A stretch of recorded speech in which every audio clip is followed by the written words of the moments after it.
រាបសួរបងប្អូនទាំងអស់គ្នាថ្ងៃនេះសូមបែបលក្ខណៈឆ្លងឆ្លើយស្នេហាអ្នកឡើងថ្នោត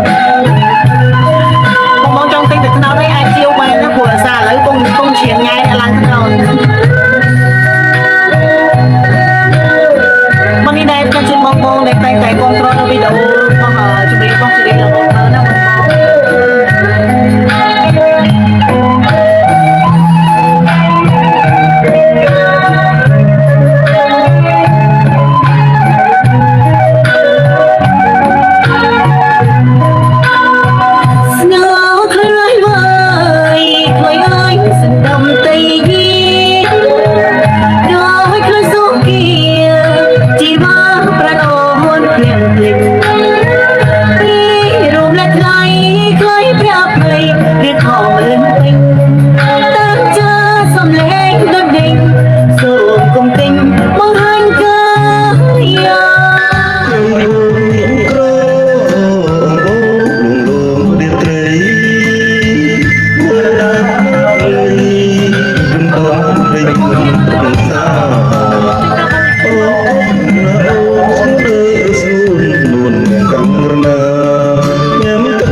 ប្អូនឆ្ងាញ់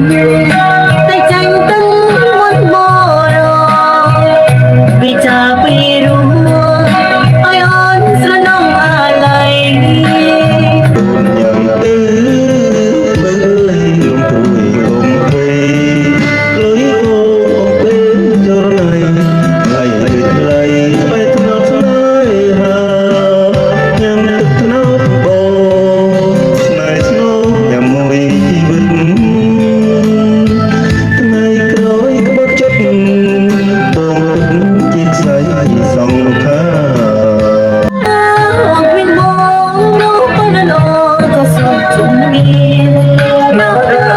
ជួយ